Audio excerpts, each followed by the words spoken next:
How did you get involved with Million Dollar Quartet? I was familiar with the show when it was on Broadway.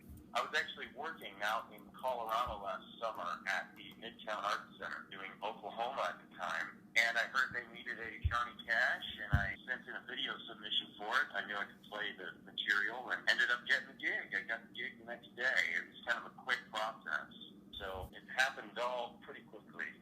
So how familiar were you with the work of Johnny Cash? I was fairly familiar. Of course, like everybody, I had seen the Walk the Line movie, and that was fairly popular when it came out. I knew his songs way back. I have listened to Johnny Cash really all my life, and that whole era of rock and roll, 50s rock and country. So I was semi-familiar. A lot of his tunes I learned for the show, and I was not familiar. For example, I sing 16 Tons in the show, which he covered. It wasn't actually his song, but he really made it famous. So we get to do some of those numbers, and we kind of touch on the gospel aspect of his career and those roots. And we sing Down by the Riverside, and we do about Elvis' Peace in the Valley. And so I was semi-familiar with it. I had some learning to do, but it all comes with the job, kind of learning the role and doing your research. So what was your inspiration to want to become a performer? Well, it's an interesting story. I actually didn't start musical theater until my sophomore year of college, which was 2010.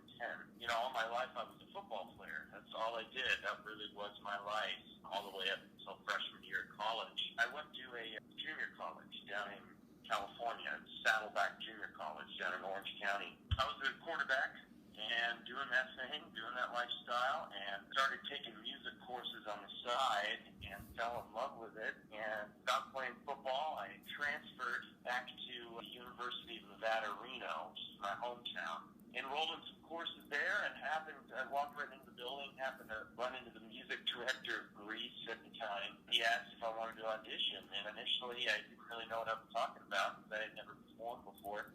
And I ended up going to the audition. The long story short, I got the role of Danny Zuko. And that was my first show, and ever since then I remember feeling walking on stage, just falling in love with it, and I knew that's what I wanted to do. So that was back in 2010. That was my very first show. And it was kind of a quick process. It kind of all fell together for me, followed by a lot of work, obviously, but I was lucky. I've been lucky. I would have never known, you would have talked to me freshman year of college, I would have never known that I was going to be doing this. So I was very lucky in that aspect that I got to be thrown into it. And I knew right away, it's one of those things, theater is one of those things where you really got to have a true passion for it deep down to make a career out of it. That was a big decision for me, to just say, all right, this is what I want to do. That happened, like I said, sophomore year of college. I just got the bug and just couldn't let it go, just love it.